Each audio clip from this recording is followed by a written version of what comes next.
All right, I'm returning to the video. I'm just going to pick up where I left off. I think I keep running out of space.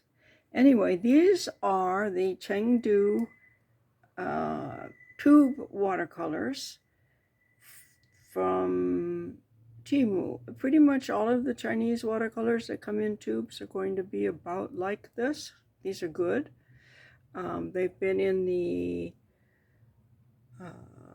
on a southern exposure, but from April through September. This is almost September 1st. It's August 29th now, and I put these in here on April 1st. This down the middle is how they look when you paint with them.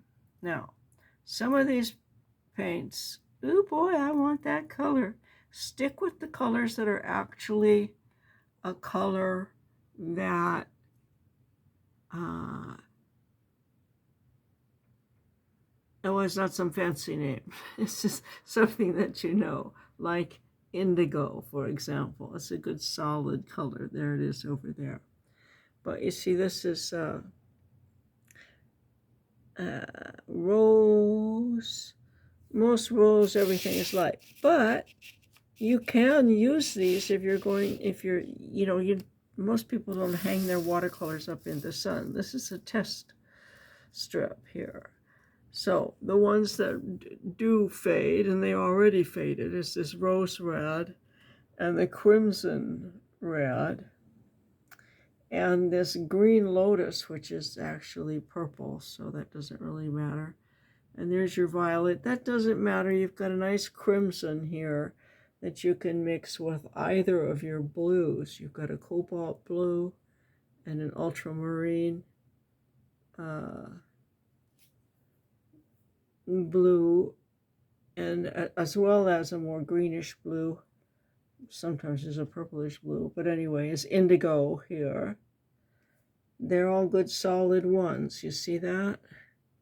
The left is the original, and on the right is after being in the sun for 5 months.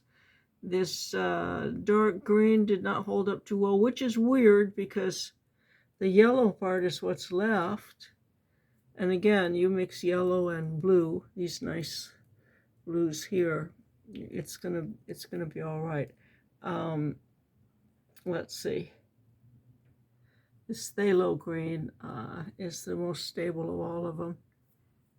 And the cerulean blue, all of the blues held up really nicely. Anyway, so this dark green did not hold up, and the part of the green that didn't hold up was the blue. That's what faded, was the blue. You see it left a green there? But that doesn't matter, because here's a light green. And you can mix other ones with your yellows. I'll go to those in a second.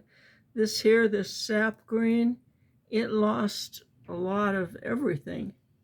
And it's sort of a yellowish green. So don't paint with these unless you're painting a piece of paper all one color or something, and that's the color you want, because you won't really know what you're working with until after it dries and sits for a while. Because these ones that faded, actually, they did fade pretty fast as well. And the ones that didn't fade real fast didn't fade over a long period either. This yellow pale, that's not like a real name that you run into. Gamboge, that's a good traditional name, and there we have it. It held up pretty well. On this side here, the ones that are on the left are the ones that have been in the sun. So the reds didn't hold up too well. The vermilion held up decently. Yeah, out of all of them, the vermilion and the scarlet. So you've got a red and an orangey red. And this yellow-orange held up very well. And the gamboge held up very well. The yellow pale doesn't usually hold up, and it didn't. And this one at the top is what? I don't know. It's a lemon yellow. It's okay. It's not real dark to start with. It's okay. So, out of the whole set, there are a few you just would put aside and used to play with in a coloring book or something like that, but not for anything, because it's not, these ones that did lose their color are not color fast at all. But the rest of them are spectacular for a very inexpensive set of colors. And the thing I especially like about this set is it has a number of yellows in it, which we need for mixing all kinds of things. So there you go. 5 months in the window. Mind you, it is foggy in the mornings here at the beach.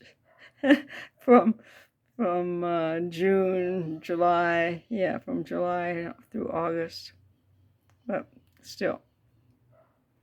So these hold up really well, and this is how well they held up under being exposed to the sun every day directly for 5 months. So if you're working in a sketchbook or something like that that isn't going to be seeing the sun at all, these aren't going to be a problem. If you're doing regular watercolors, they're not going to be a problem either, as long as you stay away from the ones that we know are fugitive colors. Okay. Thank you for watching. There is an older video of these going up to show how much they faded within a month or so. This isn't much different than in a month. So, decent watercolors. And this is on the Canson XL, I believe. It's just the Canson watercolor paper, which is a very nice paper. Nothing at all wrong with it.